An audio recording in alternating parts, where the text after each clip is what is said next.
नमस्ते छात्रों, आप सबसे मिलकर खुशी हुई। पिछले सत्र में हमने सीखा था कि कुछ कारणों पर आधारित अलग अलग राय को असहमति कहते हैं। तथ्य वे कथन होते हैं जिन्हें प्रमाणित किया जा सकता है और जो एक निश्चित समय के लिए ही वैसे रहते हैं। कुछ तथ्य हमेशा सच रहते हैं। राय एक कथन है जो हमें बताती है कि किसी चीज के बारे में कोई व्यक्ति क्या सोचता है। हर व्यक्ति की राय अलग होती है। राय किसी के व्यक्तित्व और पसंद या नापसंद पर आधारित होती है। अगर हम इस बात का आदर करें कि सबको अपनी अपनी राय व्यक्त करने का अधिकार है, तो झगड़ों को टाला जा सकता है। आइए अब यह जानने की कोशिश करते हैं कि असहमति अप्रिय और निष्फल क्यों बन जाती है। मैं आपको उदाहरणों द्वारा अलग अलग व्यवहारों के बारे में बताऊंगी। आइए इन्हें एक एक करके समझते हैं। सबसे पहले यह, विवेक को लगता है कि कविता लिखना समय की बर्बादी है। जो भी उसकी बात से असहमत होता है वह उस पर चिल्लाने लगता है। ऐसे व्यवहार के क्या परिणाम होते हैं? क्या आप दोनों इसका अभिनय करके दिखा सकते हैं?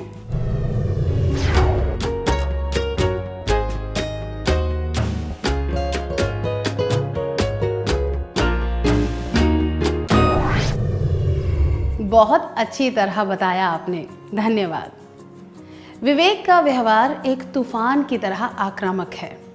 तूफान के रास्ते में जो भी आता है वह नष्ट हो जाता है। उसी तरह विवेक के व्यवहार से वार्तालाप का वातावरण भी बिगड़ जाता है। विवेक जैसे लोग दूसरों को डराते धमकाते हैं, चिल्लाते हैं, इल्ज़ाम लगाते हैं, अपशब्द बोलते हैं और ताने मारते हैं। ऐसे नकारात्मक व्यवहार से रिश्ते खराब होते हैं। इस तरह के व्यवहार से असहमति तुरंत ही झगड़े में बदल जाती है। आक्रामक व्यवहार से असहमति झगड़े में बदल जाती है। आइए अब एक और प्रकार का व्यवहार देखते हैं। माधव और चित्रा एक दुकान पर थे। वे एक सुंदर मूर्ति देख रहे थे। माधव ने कहा, इस कांसे की मूर्ति को देखो, कितनी सुंदर है। चित्रा ने असहमति जाहिर करते हुए कहा, नहीं, यह तो मिट्टी से बनी हुई है। माधव ने गुस्से में तुरंत जवाब दिया, क्या तुम देख नहीं सकती? यह तुम्हारी आदत बन गई है। जो भी कहता हूं तुम उससे असहमत ही होती हो। उस दिन भी तुमने यही किया था। तुम अड़ गई थी कि हमने जो कप खरीदा है वह चाइनीज है, बल्कि वह कप कोरिया से था। माधव चित्रा की पुरानी गलतियां बता रहा है और उस पर इल्जाम लगा रहा है। इसके परिणाम क्या होंगे? अभी जो मुद्दा है उस पर ध्यान देने की जगह जब लोग पुरानी गलतियां गिनवाने लगते हैं तो असहमति में कड़वाहट आ जाती है और झगड़ा बढ़ने लगता है। ऐसी बातें वार्तालाप के लिए हानिकारक होती हैं और इनसे रिश्ते बिगड़ सकते हैं। पुरानी गलतियों को गिनवाने से असहमति कड़वे झगड़ों का रूप ले लेती हैं। क्या आपके साथ कभी ऐसा हुआ है कि साधारण सी असहमति ने गंभीर झगड़े का रूप ले लिया हो क्योंकि किसी ने आपकी पुरानी गलती के बारे में बात की? क्या आप इसके बारे में एक करीबी दोस्त को बताना चाहेंगे?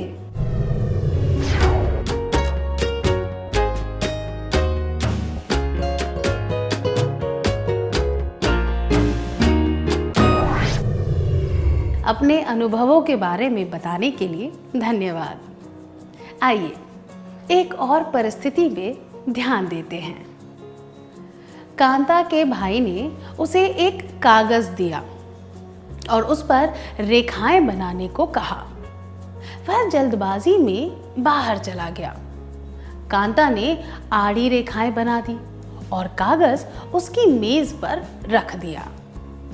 थोड़ी देर बाद उसका भाई घर आया और कागज को देखकर उस पर चिल्लाने लगा।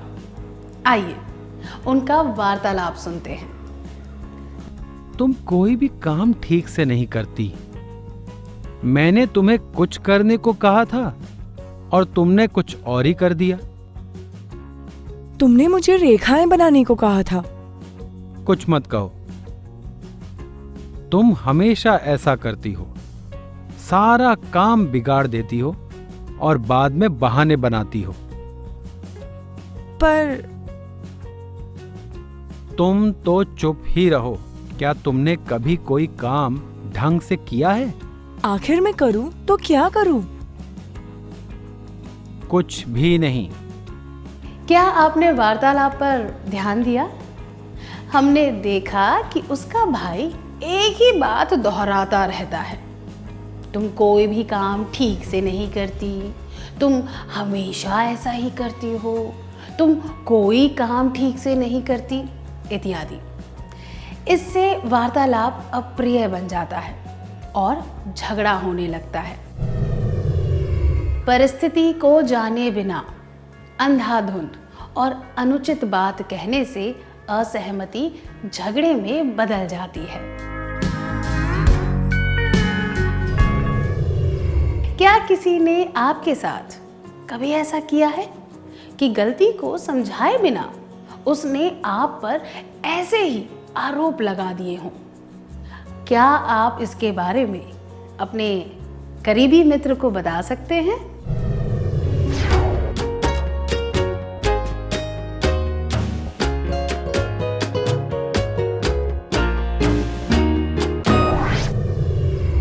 धन्यवाद। आइए एक और परिस्थिति पर ध्यान देते हैं। मनोज एक चित्रकार है। उसका दोस्त नरेश खाने पीने का शौकीन है। एक बार नरेश उसके काम में एक छोटी सी गलती बता रहा था। उसने कहा कि अगर वह छोटी सी गलती ना होती तो मनोज का काम सर्वोत्तम होता।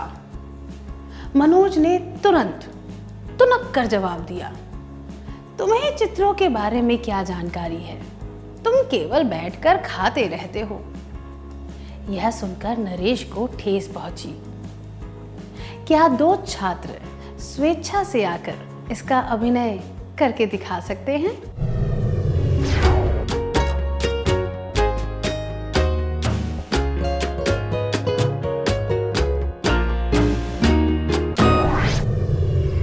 बढ़िया अभिनय था, धन्यवाद। किसी व्यक्ति की राय के प्रति असहमति जताने के बजाय उस व्यक्ति को अपना निशाना बनाना उचित नहीं होता। यह नकारात्मक दृष्टिकोण दर्शाता है। ऐसा करके लोग एक दूसरे पर कीचड़ उछालते हैं। एक दूसरे के चरित्र पर कीचड़ उछालने से असहमति झगड़े में बदल जाती है।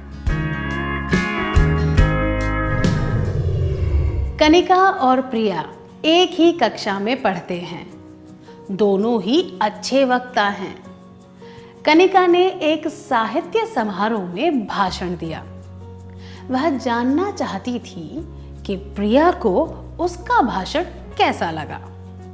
प्रिया ने जवाब दिया, आम तौर पर तो तुम जितना अच्छा भाषण देती हो उतना अच्छा नहीं था।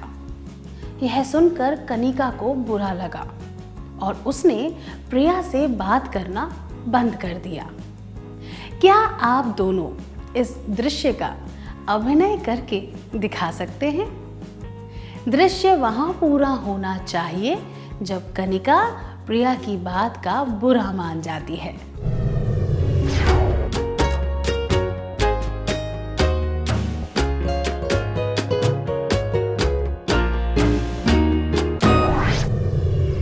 धन्यवाद। जो राय हमारी उम्मीदों से अलग होती है, उसे ठुकराने से असहमति झगड़े में बदल जाती है। चलिए अगली परिस्थिति देखते हैं। वनीता ने एक नई ड्रेस पहनी थी और उसने सीमा से पूछा, यह ड्रेस सुंदर है ना? सीमा को वह ड्रेस कुछ खास नहीं लगी, इसीलिए उसने कंधे हिलाते हुए कहा, हाँ ठीक ही है। खैर, वह अस्पष्ट जवाब दे रही थी। कोई बात सीधे तरीके से कहने की जगह उसे स्पष्ट तरीके से कहना अनुचित होता है। ऐसा करने से वार्तालाप निष्फल हो जाता है।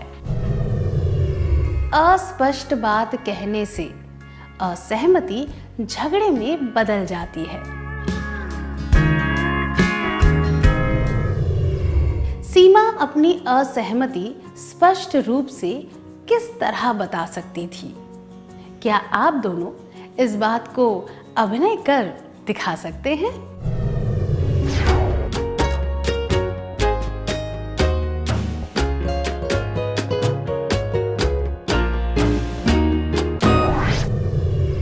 धन्यवाद। राजेश और रमेश एक डॉक्यूमेंट्री फिल्म के बारे में चर्चा कर रहे थे जो उन्होंने पिछली रात देखी थी। राजेश ने कहा, मुझे तो पसंद आई। उस मुद्दे को बिल्कुल अलग दृष्टिकोण से दिखाया गया था।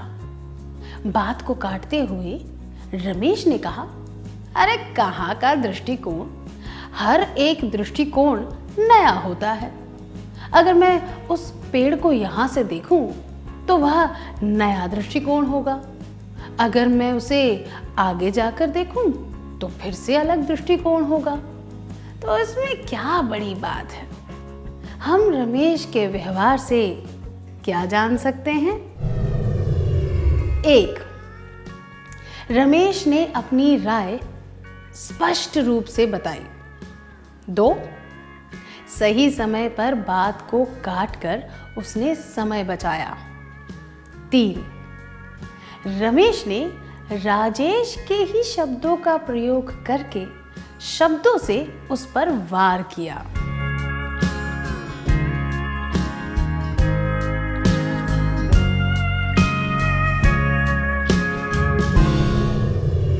हमने देखा कि रमेश को बात काटने की बहुत जल्दी थी। वह उसी के शब्दों का प्रयोग करके उस पर वार करना चाहता था। असहमति को शब्दों का युद्ध बनाना और उसे दूसरे व्यक्ति के शब्दों को हथियार की तरह इस्तेमाल करना अयोग्यता और गलत तरीका दर्शाता है। इससे रिश्तों में कड़वाहट आती है। पलटकर शब्दों द्वारा वार करने से असहमति झगड़े में बदल जाती है। आइए एक और परिस्थिति देखते हैं। तिलक और कावेरी दोस्त हैं। तिलक कावेरी से 1 वर्ष बड़ा है। वे एक फिल्म के बारे में चर्चा कर रहे थे और तिलक को फिल्म का एक दृश्य बहुत हास्यप्रद लगा। कावेरी ने कहा कि वह दृश्य इतना भी हास्यप्रद नहीं था और कोई दूसरा अभिनेता उस दृश्य को ज्यादा अच्छे तरीके से कर सकता था। तिलक ने उसे टोकते हुए कहा, तुम मुझे अभिनय के बारे में सिखा रही हो। यह याद रखो कि मैं तुमसे बड़ा हूं और मुझे ज्यादा तजुर्बा है। कावेरी ने भी पलटकर जवाब दिया, तुम भले ही मुझसे बड़े हो पर मैं ज्यादा अनुभवी हूं और होशियार हूं। फिर झगड़ा शुरू हो गया। क्या आप दोनों इस दृश्य का अभिनय करके दिखा सकते हैं?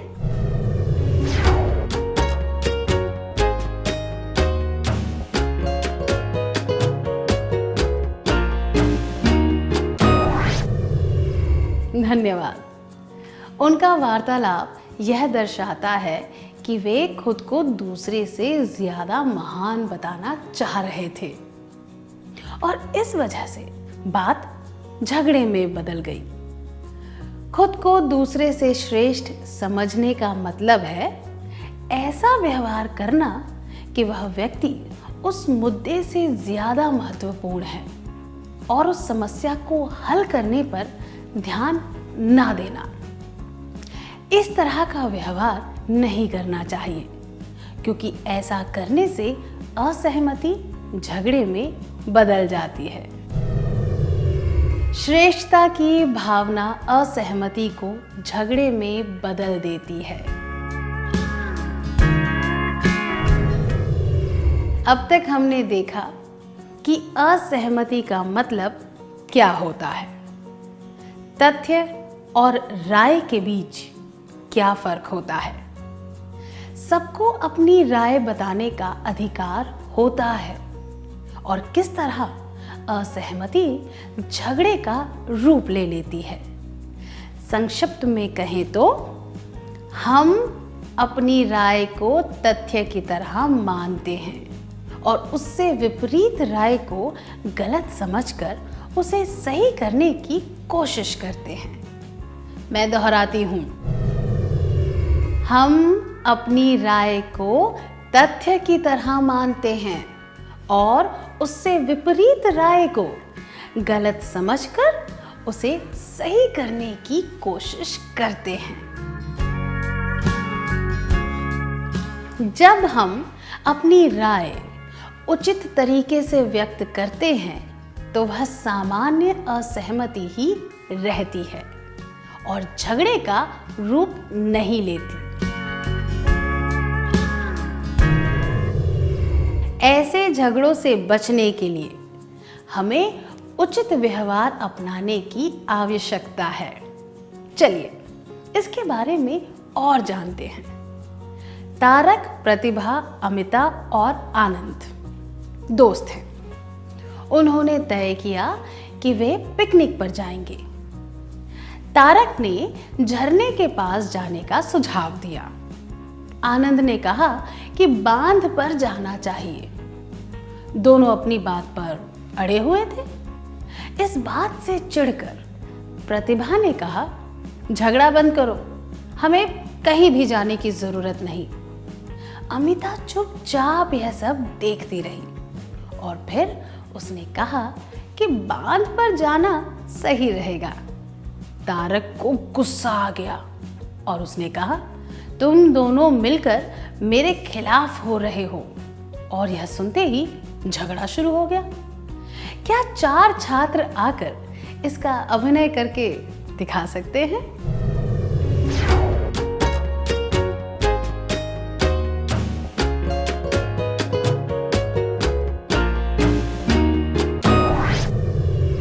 धन्यवाद। यह बातचीत झगड़े में कैसे बदल गई?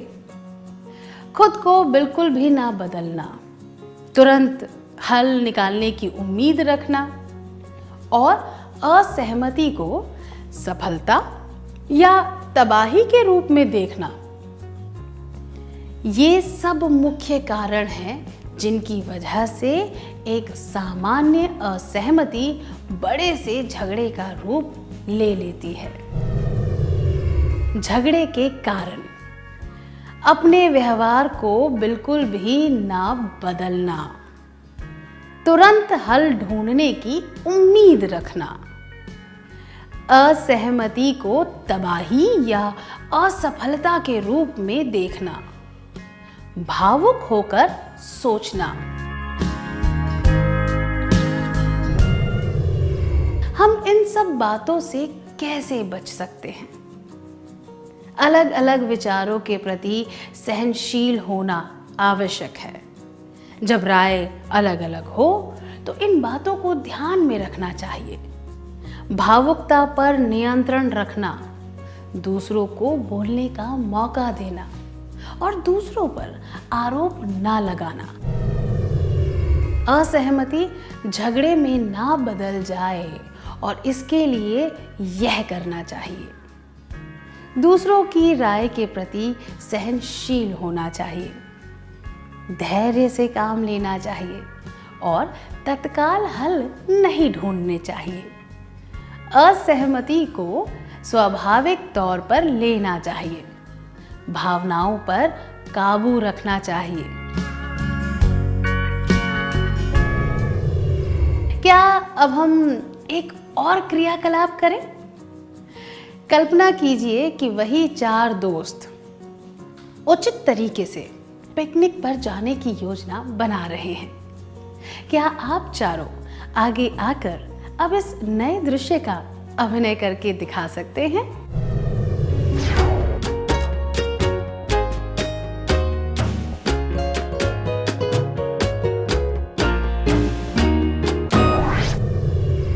बहुत अच्छा अभिनय था, धन्यवाद।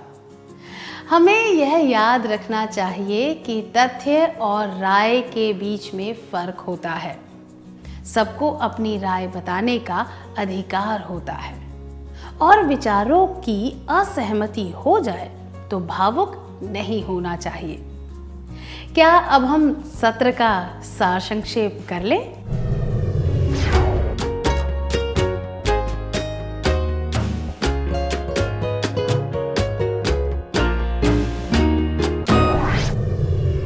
इन कारणों की वजह से असहमति झगड़े में बदल जाती है। आक्रामक व्यवहार, पुरानी गलतियों को सामने लाना, अंधाधुन और अनुचित बातें कहना, चरित्र पर कीचड़ उछालना, अस्पष्टता, पलटकर शब्दों से वार करना, श्रेष्ठता की भावना। जब हम अपनी राय उचित तरीके से व्यक्त करते हैं तो वह सामान्य असहमति ही रहती है और झगड़े का रूप नहीं लेती। असहमति झगड़े में ना बदल जाए और इसके लिए यह करना चाहिए। दूसरों की राय के प्रति सहनशील होना चाहिए, धैर्य से काम लेना चाहिए और तत्काल हल नहीं ढूंढने चाहिए। असहमति को स्वाभाविक तौर पर लेना चाहिए, भावनाओं पर काबू रखना चाहिए। इतनी अच्छी तरह सार संक्षेप करने के लिए धन्यवाद।